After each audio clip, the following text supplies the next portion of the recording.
This is the T1600, the latest Aero frame from Winspace. I've been teasing this build on my Instagram and Strava over the past few weeks, and after more than 1,000 kilometers of riding, it's time to tell you everything I learned about it. In this video, I share how it rides compared to the Agile and SLC5, how the build went, what I like, and what still needs improvement. Full disclosure, I invested approximately $2,500 and my time into this build. I received the frame, handlebars and wheels for this review, but as always, I will be 100% honest with you and share the good and the bad. Let's start with the unboxing. The frame arrived in the older brown Winspace box, and to be honest, it didn't feel as premium as I had hoped for a frame at this price range. The box was crumpled, so I was a little nervous about the condition of the frame inside. Thankfully, it was in a perfect shape, wrapped in a protective foam and without a single scratch. Since this unboxing, Winspace has completely redesigned its packaging, so if you order the T1600 today, it will come in a new, sleek black box that looks much more high-end and finally fits the price tag. My first reaction when I saw the frame in this paint scheme at Eurobike 2025 wasn't overly optimistic. I was pleasantly surprised that the D-type intakes looked smaller than in the pictures, but the bright black color looked plain under indoor lights. But when I started building it at home and sunlight hit it through the window, my opinion changed instantly. The paint scheme came alive with a rainbow-like shimmer. It reminded me of Petr Sagan's custom S-Works Venge Vias, and in person, it's honestly one of the most striking paint jobs I've ever seen on any bike. It literally turns heads among other cyclists. Notice that even the bike computer mount has the same finish. By the way, Winspace is pumping out new bold paint jobs, so we finally have more to choose from. This is one of Winspace's improvements I've noticed in the past year or so. This is the third bike I've built myself after Winspace Agile and the Olio G21 Altera, so I knew what to expect. The build process was pretty smooth, but not without a few hiccups. The first issue appeared right away with the seat post clamp. The screw didn't have a proper head, which meant I couldn't tighten it at all. I didn't expect this from a high-end frame set. Luckily, my neighbor jumped in and helped me and cut a new groove into it so I could at least use a flat screwdriver. I reported this issue to Winspace, they apologized, sent me a new seat post clamp and promised to pay closer attention to quality control in the future batches. Well, I hope so, but that was not a good start. The second problem came when I tried to route the Di2 wire for the rear derailleur through the chainstay. It should have been simple, but it got stuck midway because the internal joint between the rear and front triangles wasn't completely smooth. It took me about 10 minutes and a lot of patience to get it through. I recommend bending the Di2 wire a bit if you encounter a similar issue. It should help you get it through. The third issue was with the bike computer mount. It only had 2 holes drilled for the Garmin adapter, which made it impossible to use the Wahoo adapter in the correct orientation. I had to drill 2 new holes myself. Winspace has already resolved this problem in newer batches, but again, this should have been checked from the start. Apart from these issues, the build was straightforward. Routing through the Winspace Hyper integrated cockpit was easy despite the remnants of epoxy, the T47 threaded bottom bracket screwed in without problems, and the headset bearings fit perfectly with zero play. I did make one small mistake when routing the front derailleur wire. I used the wrong hole, which guided the cable too close to the rear tire. Later, after receiving the SLC5, I found that the Di2 hole is hidden under the front derailleur hanger, which has a dedicated groove. So I rewired it, and it looks much cleaner now. The built-in battery holder inside the frame is also a nice touch. It makes accessing the battery much easier and more practical. This is what I call an attention to detail. The only thing missing from the box was a user manual, which would have been helpful for first-time builders. But since the headset bearings are the same, there is not much you can screw up. I'm 185 cm tall, with 86 cm inseam, and I'm riding an L-size frame. I sit in a more aggressive riding position than on my Agile. I decided to use about 1 cm less spacers to lower my front end position. I will tell you whether this was a good idea a bit later. I opted for Shimano Ultegra Di2 12-speed group set with 52-36 chain rings and an 11-34 cassette. The crank length is 160 mm, which is a bit short for my height, but I wanted to try it since the 165 mm ones were out of stock. The shorter ones are good for high cadence efforts, but not for sprinting, since I have to shift more often. The handlebar is the Winspace Hyper integrated cockpit inspired by the B-2 bomber. This one is 38 cm wide and has a 105 mm stem. One thing you shouldn't forget to consider when choosing the stem length is also the back sweep. So as you can see, the left and right side are about 1 cm behind the axis, effectively making the entire stem 1 cm shorter. So consider this when thinking about the stem length. By the way, the stem length is measured from the center of the head tube to the beginning of the handlebar here. So this is 10.5 centimeters. The cockpit saves 3.7 watts over the Winspace Zero SL I have on my Agile. I paired the frame with the Loon Mega D47 wheels with two Comptura 40-year 28mm tires. With the mixed 5D saddle, Favero Assioma Duo pedals, bottle cages and the bike computer mount, the total weight is around 7.8 kilograms. Considering the pretty heavy wheels, tires and pedals, I could shave another 300 to 400 grams relatively easily. The total cost of this build would be about $8,200 with pedals if everything is bought new. But let's not forget that the Loon Mega wheels are expensive. They cost about $2,600, and the Favero Assioma Duo is a dual-sided power meter. So if I chose more affordable wheels and standard pedals, I could save about $1,800, bringing the price down to about $6,400. However, this would be still more expensive than buying the complete bike from Winspace. More on that later. So, how does it ride? Coming from the Agile, which I have been riding for over 10,000 kilometers now, I was worried about switching to a much stiffer, more aggressive airframe.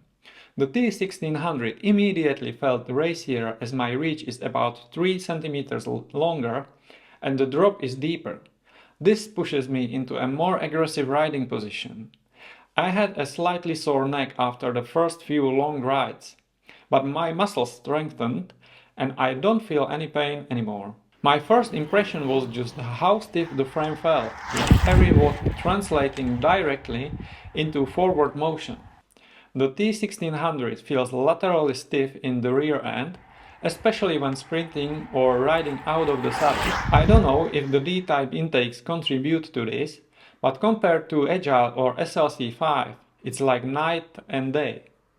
The front end feels stiff too, also thanks to the fact that the Hyper cockpit is pretty stiff.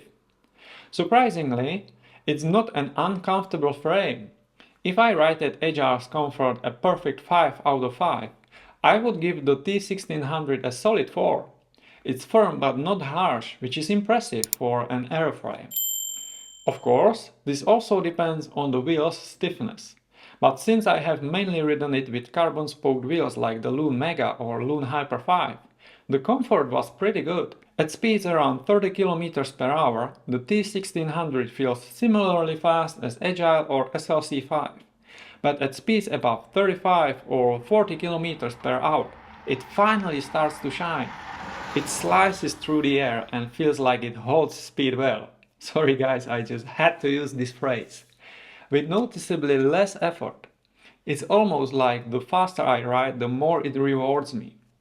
It was wind tunnel tested directly against the T1550 Gen 2 at the Fuji Aero Performance Center in Japan. The results revealed that the T1600 saves 5.5 watts at 48 km per hour compared to the T1550. That's pretty good if you ask me. It's just a shame it was not compared directly to the SLC5. That would give us fascinating insights. Unfortunately, I don't know if these two frames were tested with the same handlebars. If so, it means that the majority of gains is coming from the hypercockpit. The D-type intakes in the rear are one of its signature but most controversial design elements. Winspace says they improve aerodynamics and downforce. Well, I can't verify these claims, and the downforce argument sounds ridiculous to me, but they definitely make the bike stand out visually. They should also add to the lateral stiffness of the rear triangle, which I think is true, as the rear end feels stiff when accelerating out of the saddle. But they have one unexpected effect. They make cleaning the bike frame around them a bit tricky. One of the biggest surprises for me was stability. I expected that an aero bike would feel a bit nervous in crosswinds, as the surface area that the wind can push against is much larger. But the T1600 feels planted and predictable. It's the most stable bike I've ridden, and I feel super safe and confident when descending on it. Maybe the intakes have something to do with this? I also experienced the sailing effect, so together with harder gears, previously I used 50-34 chainrings, I smashed some of my past PRs despite crosswinds. Comfort-wise, a lot depends on the tire pressure and wheel choice. With the super stiff Loon Mega wheels and 28mm tires, the setup feels firm but manageable. It's less forgiving than the Agile or SLC5, but nowhere near as punishing as Yolio R12. Considering it's an airframe, I find it surprisingly comfortable. Overall, the T1600 is an absolute joy to ride, and I'm seriously thinking about keeping it as my main bike. And I'm not the biggest fan of aero bikes. I mean, there is no question between this and Agile, but I'm also testing the SLC5, which makes my decision much more complicated, so stay tuned for my SLC5 review. That said, there is a price to pay. The frame set costs $2,400 or $2,160 with my 10% discount code Cyclists Hub 10. It's not cheap, especially if you remember when Winspace frames used to cost around $1,300 and the T1550 second generation is $1,780 before the discount. But when you consider that the T1600 is wind tunnel tested and looks unique, I think the price is fair. Some competing frames like the Quick Pro ER1 or Evolve Chima are a bit cheaper, but some, like the C-Caspier RDC or recently launched Incolor SSR, are much more expensive. However, none of these brands sponsor a pro cycling team that would make it to the Tour de France. Based on the information I have, running a team is very expensive, so this has to be reflected somewhere. And that's how Winspace is trying to build their brand. Remember though that Winspace has started selling complete bikes at very competitive prices. The T1600 with a Dura-Ace Di2 groupset, integrated cockpit and Hyper-3 wheels costs just $6,300 or about $5,670 after my discount. And the Ultegra build is for $4,770 after discount. Honestly, I can't think of any other bike that offers this kind of performance at this price. But what about the import fees? I asked about them and Winspace told me there are none. It would be great if you could confirm this in the comment section below if you have ever ordered from Winspace. Personally, I have never paid import fees for Winspace products imported to the Czech Republic, which is a part of the European Union. In my experience, if Chinese manufacturers send the goods using the free shipping methods, I don't pay import fees, but once they use DHL, FedEx and similar carriers, I always pay them. So, what's my final verdict? The Winspace T1600 is a stiff, fast and surprisingly comfortable racing frame. It looks like a premium bike and also rides like one. But of course, its D-type intakes make it a love it or hate it frame. That said, The issues I encountered shouldn't occur at this price point, and Winspace must pay closer attention to the parts they include in the package. Their silly mistakes spoiled my first impressions. Luckily, I have not encountered any ride-related issues, and riding it is just pure joy. The T1600 is exactly what Winspace promised, the fastest frame yet. It's ideal for flats or rolling terrain. If you are a racer or simply love the feeling of aero bikes, you will love it. If you prefer long climbs and comfort over pure speed, the Agile or SLC5 might be better options. Of course, the T1600 isn't perfect. It could be much lighter, for example. But as one potential buyer to whom I lent this bike said, "This bike is a rocket, it rides itself." It absolutely blew him away, and he has experience with some Western brands already. If you are considering buying one, I recommend opting for a complete bike because the pricing is very competitive, especially with my 10% discount code Cyclists Hub 10, which you can use in conjunction with the ongoing Black Friday deals. The price-value ratio you get is an absolute no-brainer. Anyway, I hope you find this review helpful. If you do so, please like, comment and subscribe below. Thank you very much for watching, and remember to stay tuned for the SLC5 review. Ciao!